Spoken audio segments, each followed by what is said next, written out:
Bob Hoffman, owner and founder of York Barbell in York, Pennsylvania, which happens to be about 25 minutes from my house, is where I got this 45-pound plate from.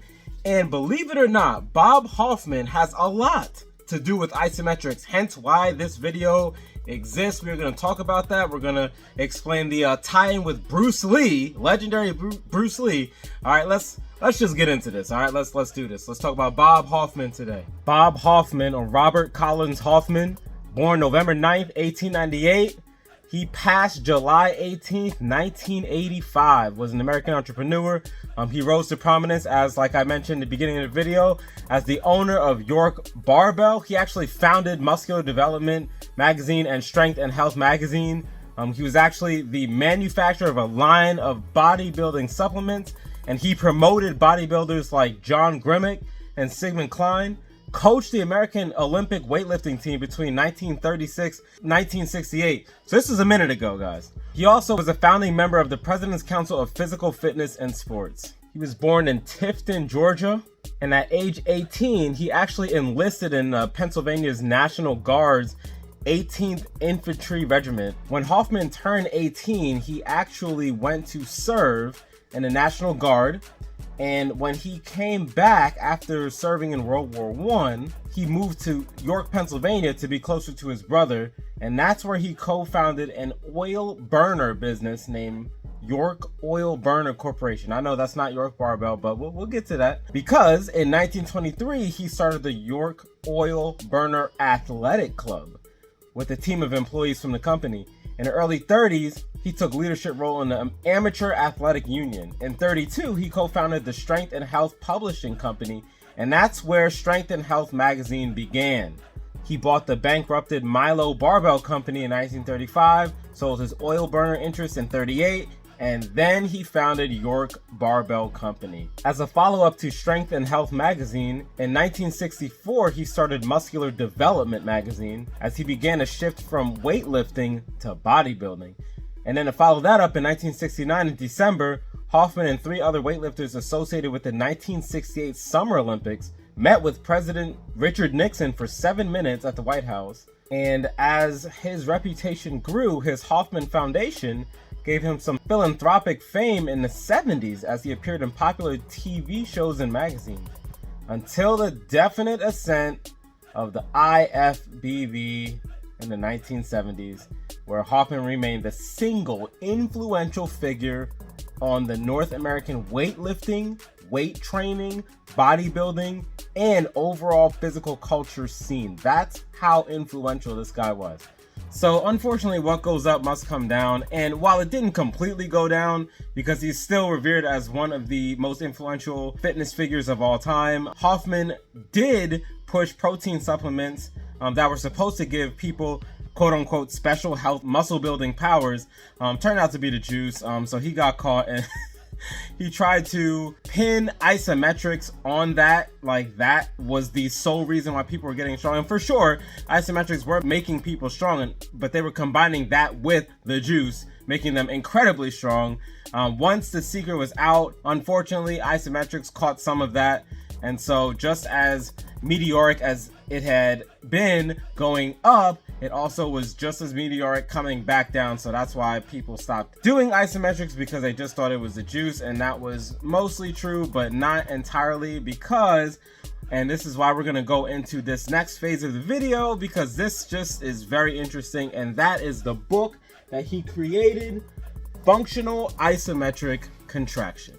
What we have to keep in mind back then in the 60s was that there wasn't so much information out there on weightlifting. So imagine being at ground zero of something that was going to be meteoric. Like if you can imagine an S-curve with any business, you know, that critical mass phase. So he was at the right place at the right time. So when he spoke, a lot of people in particular listened, especially those that were in that realm of bodybuilding and weightlifting. And he was really making a lot of noise about an article called Functional Isometric Contraction, which was a new training method being pushed hard by Dr. John Ziegler. Unfortunately, though, this was the same John Ziegler who was credited with introducing steroids to American lifters. But keep in mind, though, that according to Ziegler and Hoffman, it was the greatest system of strength and muscle building the world has ever seen.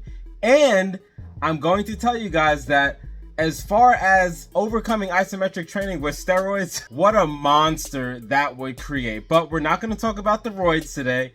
We're just going to talk about the isometrics. Unfortunately, though, you can't just turn a blind eye to steroids. Clearly, steroids were the most important part of that system. You know, isometrics on their own don't really build up too much size, though it is incredible for developing strength compared to conventional training.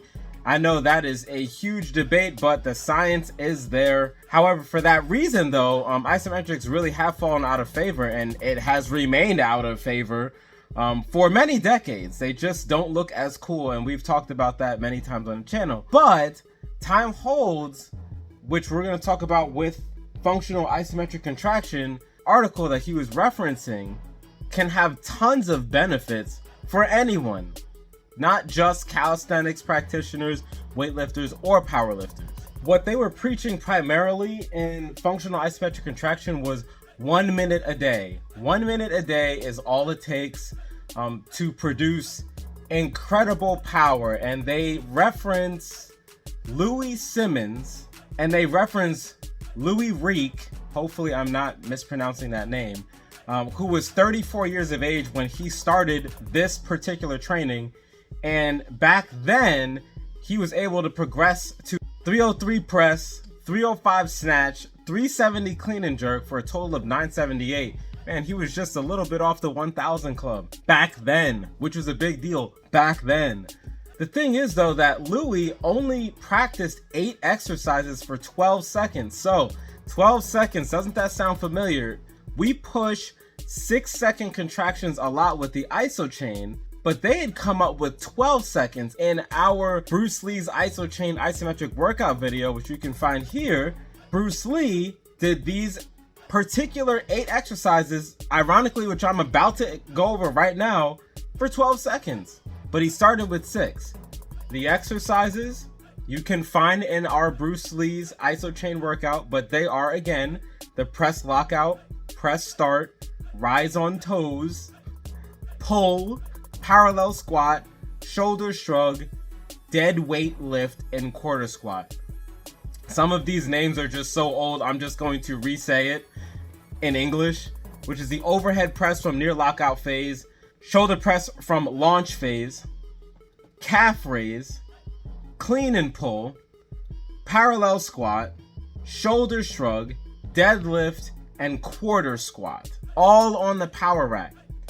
Those are the exact same exercises that Bruce Lee did. And by the way, at the end of this program, they recommend to do a frog kick or hanging leg raise at the end of your program in order to get the core.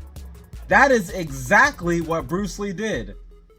So where did he get it from? It had to have been here, right? What better way to develop legendary power than to do these 8 exercises, the big 8, in just 96 seconds by performing 1x12s. What's really cool about Bob Hoffman is that as we put 2 and 2 together, we find out that Bruce Lee's Isochain workout came from here, from Bob Hoffman's Functional Isometric Contraction article or book, right?